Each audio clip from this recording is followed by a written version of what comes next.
Welcome to the Meat and Potatoes podcast, brought to you by the Silicon Slopes Summit, which is September 29th and 30th. Great speakers, great venue. Feel free to get your tickets soonish. We're here with the CEO of Whistic, Nick Sorenson. How are you? Doing great. Thanks for having me. You bet. Whistic has been around for a little bit. Yeah. And I've got certain touch points that I remember over the years. One of those is 2019 Silicon Slopes pitch competition. Yeah. Obviously, you guys have recently raised a $35 million Series B. We'll get into all of that, but what is the story of Whistic? Yeah, I joined Whistic. Actually, three guys had the idea.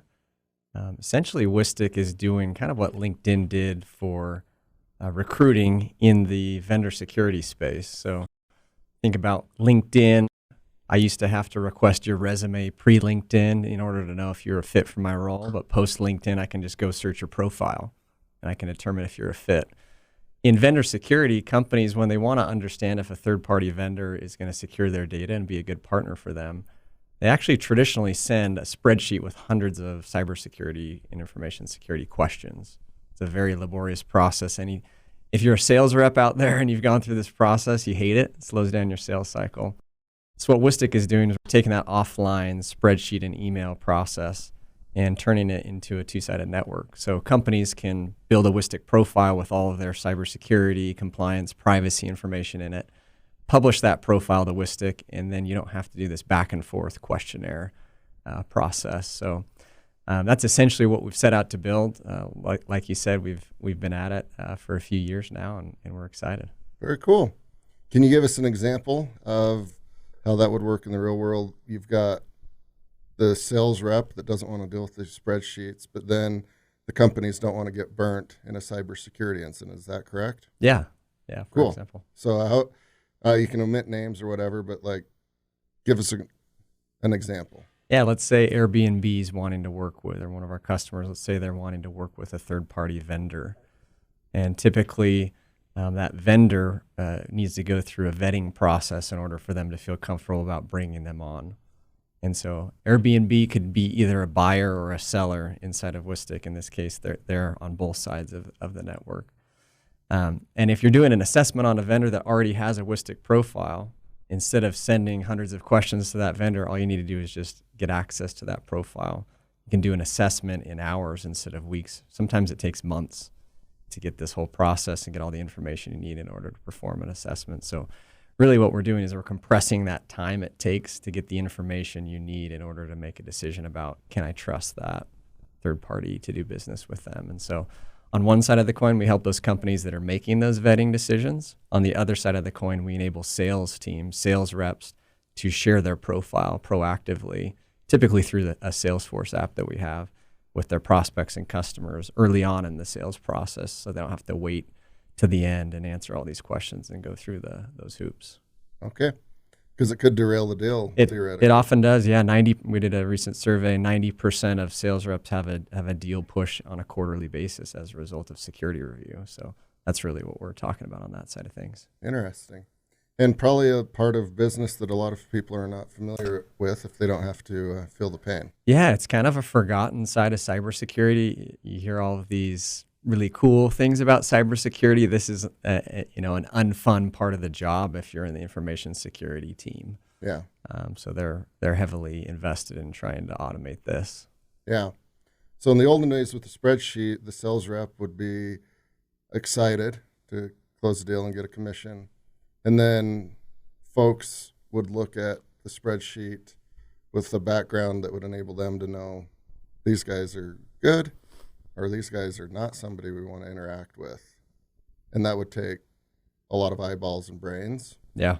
Whereas now it's more automated and machine type of learning. Yeah, think of it like, again, to use that example of LinkedIn in the resume, you don't have to request that resume if it's already there in the network. So if I'm a sales rep and I work for a company that has Whistic, that has already published their profile, I'm not going to try to dodge that security questionnaire, and I'm not going to try to avoid that situation. I can just come straight out and say, hey, look, you're probably going to care about my security. We care about that deeply at my company. In fact, we've already published our information in Whistic, and I can give you access to it. It's in your inbox right now. go get all of your questions answered. It's got all the information you need to know if we can be trusted. And let's get that out of the way so it doesn't slow us down later. And so now you see companies being more transparent and putting security first, which is one of the initiatives we just launched called the Security First Initiative. Companies can join that to demonstrate that they're being more transparent and forthcoming about their security. Okay, interesting. So a few years ago, we had some hats that we wanted to sell at Summit, and so we had like a vendor profile with a company that would allow you to swipe cards and keep a database, and you had to do this yearly thing. Yeah. And it's the worst. Like I had to get like our bean counters from Ledger Gurus on, and there's, questions about basically swiping a credit card for a hat. Yeah. And at the time I was thinking like, nothing's changed. Why can't I just press that button that nothing's changed? Yeah. But then they would just be trusting us and they'd need to verify it, right? Which is what. Yeah. But it took an hour and a half. Yeah. And without like adult supervision, probably would have taken 3 or 4 hours. Yep. But that seems like something similar to what you guys would solve. Yeah, there's a lot of regulatory reasons why a company needs to do an annual or a regular reassessment of their third parties. And like you said, even if nothing has changed on your end, they still have to do it. And there's a lot of validation that needs to take place. So we're not just about, self-attested answers in our platform as well. We have validated sources of data that we bring in to layer on top of that too, to make sure that that information is correct. But yeah, it's big. There's a future in which every company in the world has to do this for regulatory reasons. Historically, that's been just banks and insurance companies and things like that. But now regulatory regimes like GDPR, a lot of people have heard about that, CCPA, are requiring companies to pay more attention to their third-party vendors. Yeah. And so it's not too far to believe that every company in the world will have a regulatory reason to do this, not just a security reason to do this. Yeah. Well, if a little nonprofit has to do something similar, I guarantee others will. Yeah. For sure. Yeah. And it did seem like that GDPR kicked off a lot of that type of thing as well. And so you cut the time down from weeks or days into hours. Yeah. And the sales rep's happy. The companies are both happy. They feel secure and the trust is there and they can just do business. Yeah, we call it a zero-touch assessment because there's so many touch points that happen along the way in a traditional legacy way, and it takes weeks or months to happen. It's a phrase that we've coined, this zero-touch assessment. You can assess your third parties without actually having to hop on the phone with them, request additional information for them. That's really the holy grail that we're shooting for. And as industries go, there's maybe defense and aerospace that would have tons and thousands of third-party vendors, but big tech companies, big SaaS companies will have hundreds of third-party vendors. Hundreds or thousands. Yeah, we've got a lot of customers that have thousands of third-party vendors that they have to deal with. And most of our, majority of our customer base today is tech. We've somehow started in the tech industry, and we've got customers in a lot of different verticals since then. But that's been a focus for us. And yeah, they've got hundreds or thousands of third-party vendors that have access to their data and systems. Yeah, and rather than go through that whole thing, the folks will pay you. Yeah. And it's much better. So you guys, again, as we've mentioned, have been around a while and have been in a lot of pitch competitions and won a lot of those. Speak to like why you guys found importance in that and why you kept going down that path. Yeah, so I think a couple things. One, in the early days, you're looking, and even now, you're looking for anything that can help spread awareness about your company.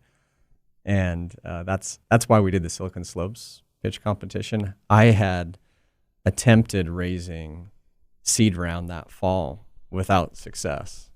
And we didn't need the money at the time, so we could continue running. It wasn't sort of dire straits. We were done.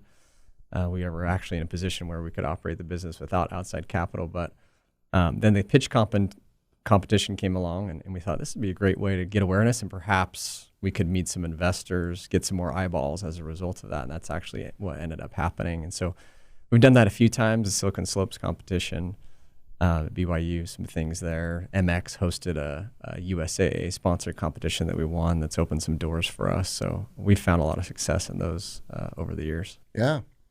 At the very least, you get your ducks in a row and you get organized. Yeah. At the very most, you get money. Yeah. but probably the likelihood is like you get name and brand recognition. And even if it doesn't happen that time, somebody might, I remember that a year and a half ago. Yeah. And you've already like greased the skids halfway, and everything just becomes easier. I think you guys are spot on in that, doing that. Whether you need it or not, it's a good exercise. Yeah, like you said, I think it's a good point. You don't think about it, but it forces you to really practice and hone your pitch and to get more feedback. And I've been in those types of competitions where falling flat on my face and you learn from people giving you feedback about your pitch, and that just makes you better over time. So it's helpful. There's certain days you're off, and it's good to practice, even if it's forced. Yeah. Very cool. So you have had those successes, bootstrapping and scaling at a good clip. Recently went a little bit bigger than the Silicon Slopes pitch competition, $35 million in Series B. So now you're kind of in a different world where obviously, there needs to be growth. There needs to be improvements, and this is what that money's for. What was the process like in raising this Series B? Was it a little bit different than when you jumped in, because the world's changed a little bit in that time? But what are 2 or 3 things you could pass off to other entrepreneurs that will go through that? Yeah. Maybe one thing, I don't know if I'm different than everybody else, or you probably just read stories where you think, wow, that company raised their round in 2 weeks and everything was great and high fives all around and $1 billion valuation, they're off to the races. That's not been my experience. So maybe I'm an anomaly, but it's been different. So our Series A and our Series B, we've both raised them kind of in the teeth of economic challenges. In my last startup, prior to Whistic, we started the company in the middle of the recession, 2009. So that's been kind of my lens. We were the first virtual investment that Emergence Capital did for our Series A. And that was in COVID. The summer of 2020 is when we raised our Series A. Yeah. And so in that experience, I had kind of this, started raising before COVID hit. Do I keep going? Do you stop? Do you wait? And we just sort of kept moving forward and tried to continue that momentum. 75 firms later, partnered with an incredible firm in Emergence. Similar thing this time around, because we started conversations actually last fall when it was, the height of the peak. Yeah. And we thought, wow, this is a great time to potentially test the waters. And we had no success. Yeah. We had some great discussions, we had some good conversations, but it was kind of a wake-up call for us, honestly. And the timing was very fortuitous, really grateful for that sort of slap in the face, because it forced us to get our ducks in a row, continue to hone the pitch, continue to pull the data together, so that when we got a couple more quarters of growth under our belt, which is what the feedback we got from the market was, that we were ready to go. But then once that, happened, all of a sudden the economy starts to unravel a bit. So we were really fortunate to be able to close it and get everything done, find a great partner that was committed to us in spite of what was going on in the economy and didn't change anything. And so we were really grateful for that. Very cool. A lot of lessons to be learned in a cycle like that. Too many to talk about on this podcast, but it would be fun, right? Like, because it's a book of lessons. But silver lining with you guys was, at least they told you, right? Like, get a few more quarters, make it look like this, and you'll be in a different spot. And it turned out to be that way, right? Yeah, I think it's hard. I mean, we probably got told 100 different things, right?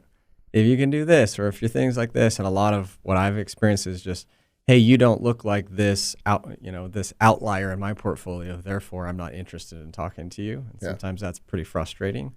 With our business, we have kind of a unique business model that takes a little bit more effort to kind of go underneath the covers with our network effects and virality. It's not a traditional just SaaS business. And so that's been part of our journey, is you got to figure out a way to tell your unique story. And for us, I just have to be comfortable with the fact that 95% of people I talk to are not going to be interested or able to spend the time to get to know our business. But it only takes one, when it only takes two to do a Series A and a Series B. And so that's kind of our journey, our experience. Absolutely. And being told no is good, and it sharpens the blade. there. So when you are told yes and the euphoria bleeds off a little bit, how do you interact with the investors and the board at that point as the CEO? Because your world's changing, right? Like you're obviously going to add employee count, you're going to add pressure, you're going to now have these people that have skin in the game. So rather than like, you guys should do this better, just as like free advice, now you kind of have to listen a little bit more. How do you compartmentalize all that? Well, I think first of all, you want to find someone that you actually want advice from. That's why we met with so many firms for our Series A. That's why we feel really grateful about our Series B partner as well. It's just the person and the people that you partner with, in my opinion, is most important. And the firm's important too, their capital structure, all these other details, the terms, certainly critical, but fundamentally you're bringing a new team member on the team. Do you want to receive advice from that person in the future, and do you feel comfortable working with that person? And one of my barometers is just, is this the type of person that I would feel comfortable or confident or okay sharing bad news with? Because it's not all going to be good news. Yeah. And can I be transparent with this person? And so did a lot of reference checking, calls with personal contacts, friends, business partner CEOs that work with them, and just said, what's it like to to be with this person? Not in the great times, easy to be when everybody's high-fiving, but in a very bad situation in bad times, what's it like to work with them? And so as a result of that, I feel like we've been able to have a pretty transparent relationship with our board members, and I feel comfortable talking to them about whatever situation we have going on. I don't feel like I have to be putting on like a show or a front when I'm in front of them. Yeah. And so that's been my experience. It's been super helpful. It hasn't always been the case with investors that I've worked with, but at Whistic and with these investors that we have, that's the case. Yeah, that's worth a lot, right? Like if you can pick up on the body language, the cues, and like, all right, this guy's got a little temper. If you miss this, let's make sure we've got that. Yeah. It's worth a lot. Yeah. As within all things in life, right? Like if your partner, spouse, whoever it is, can't take bad news, you got to figure out a way to make it a little bit more sugar-coated at the very least, right? Yeah. Very cool. You mentioned like network effects and virality as it pertains to your business model. I would imagine if somebody has a good experience, it saves them time. They have less heartburn. They're going to tell their buddy that works over at another firm, and that's like pretty good marketing. How does it really work? Yeah, there's certainly a word of mouth aspect, but by virtue of people using Whistic, it actually introduces other companies. So there's a buyer on one side, there's a seller on the other side. So if you're a buyer in Whistic assessing your vendors, as you use the product, you invite those vendors into Whistic to complete the assessment experience. Yeah. Or to create a profile if they don't already have one. And so by using the product on this side, you're inviting new companies in to experience a free version of Whistic. Yeah. And on the other side, if you're a seller and you use the paid seller offering in Whistic and you're sharing your profile with your prospects and your customers, in order to view that profile, those companies get introduced in, they get a free account with Whistic. And so it's on both sides of the table, there's this sort of viral motion where as companies use it, potential new companies come in and get to experience the value prop of Whistic. Love it. It's a pretty good model there. And I imagine you guys have a lot of KPIs that you're tracking on conversions. Yeah. And, I remember the first time somebody sent me digital tickets for like a sporting event. I was like, I'll just meet you in front of the Jazz sign. I'm like, no, it's all digital. Like, so now I have to get this app. Yep. Right? Like, yep. Yeah, you got to be the receiver on the other end. And then I was rolling my eyes like, oh, some smart little guy and team figured that one out.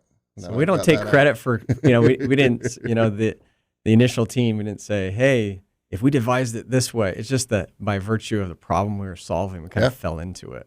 Yeah. If you're going to assess a vendor, they got to come into, they have to have an account too. And then not too long after we started seeing this happen, we realized, wow, this is a growth engine for the business. We should pay attention to this, and it's been a really important part of our business ever since then. Yeah, I can imagine. Very cool. All right, so with the raising of the money and having success. Your role changes a little bit as CEO, right? Like anyone can walk into a team meeting with 10 people and ask about the baseball game and how was the vacation. 20, 30, 40 gets a little bit more tricky.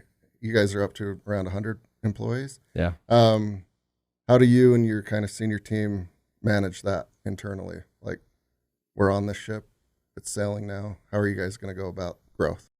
Well, first of all, I've got a great team. And so I think that's one of the most important things. It's not easy in the early days, but there's less moving parts for sure. There's things that are harder about that time than there are now. But so great executive leadership team, which has been super life-changing for me, because before that, you kind of have to wear those hats yourself or have people around you that can wear those hats. So great leadership team, a great company culture. And it's a part of our culture and our values. We really have just processes and sort of operating systems that help bring that culture to life in the company. And so, and that helps you get to know your team and helps you kind of stay in touch with people as things scale. At least in our experience, that's been the case. So, for example, we have our company meeting in a couple weeks now. We do it monthly, and on that meeting, we have the opportunity for people to shout each other out related to our company values. So you kind of hear how that's going. You get to meet the new hires. You get, so these processes and things help you to stay in touch with the team. And I really enjoy that. The people aspect of the business is one of the things that I love the most. So yeah, it's harder. It's harder to keep track of everything. Yeah. Well, if you've got good people and everyone's rowing in the same direction, I'm sure it adds a little bit of confidence to building, the next 100 folks. If you're on an uneven setting and you're not quite prepared, I'm sure that's equally as stressful as raising money and growing a business. All right, so building a team, got a good group of executives to help there, money in the bank. What are you most excited about? Whistic in the future. Yeah, so just to continue that last theme, I'm most excited about continuing to grow the team. Just the more, right now is a really interesting time because a lot of companies are laying people off and sort of retracting from hiring. We just closed our Series B, so we're hiring, we're recruiting across all teams, and so I'm excited about that. It's been a really challenging recruiting market, and we're starting to see that maybe change just a little bit. Hope to see that. I don't hope for terrible economic conditions that impact all companies. I don't relish in that, but I'm excited to build the team. Yeah, that gets me really pumped. I'm really excited about this initiative that we have. It's called the Security First Initiative, which is kind of a movement in the industry around this concept of, instead of sending questionnaires back and forth, let's use a profile. Let's get out ahead of security. And we have more companies that have joined that: Atlassian, Airbnb, Okta, Asana, TripActions, Zendesk were some of the original customers of ours that we formed this movement with. And more companies are aligning with that. So that's exciting to me. That means less spreadsheet questionnaires. That means more Whistic profiles in the future. Yeah. So that gets me excited, and more companies adopting and joining the network is exciting as well. Yeah, I can imagine. On an internal dashboard, the more that happens, the better Whistic looks, and everything works out hunky-dory. And getting folks like to land on an understanding of like, this saves time, it minimizes heartburn, it's good for the company. Also, it could prevent something catastrophic, right? Yeah. Because it's like either the carrot or the stick, and everyone's heard the horror stories. Yes. Those don't sound fun. How do you guys go about approaching, like, here's why you should? Yeah, there really are two sides. You picked up on a good point. We're streamlining, we're automating, we're enabling revenue. Why is anybody even doing this? They're doing this because they don't want to be the breach headline. We've all probably heard of SolarWinds, tens of thousands of companies impacted. SolarWinds was a third-party vendor to tens of thousands of companies, and it's an example of one security incident impacting a ripple effect of the entire globe, essentially. And so that really fundamentally is what we're dealing with.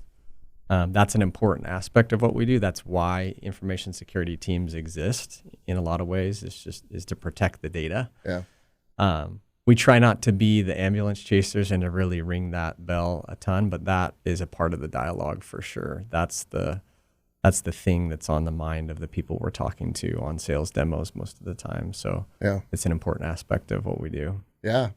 And like, we're in 2022 but dollars to donuts every couple of weeks, there will be something on the Wall Street Journal, Yeah. let alone like the smaller, somebody got hacked, somebody Yeah. got breached. Yeah. So your sales team always has fresh content to be like, well, there's that one. Yeah, the good and the bad of that is a majority of those are tied to third-party vendors, Yeah. and not the company itself. It's the ripple effect again. So we would like to see a world in which less of those things happen and more companies are more secure. That's kind of what we're working for. Yeah, it only benefits everyone.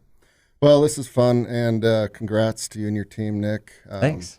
Big milestones crossed, and it sounds like you guys are still just at the beginning line, right? Like, Yeah. you've got a long ways to go, and you're obviously enjoying it. So congrats on all of that. Thank you so much, Nick. Thanks. Appreciate it. It's You fun to bet. be with you today. Thanks.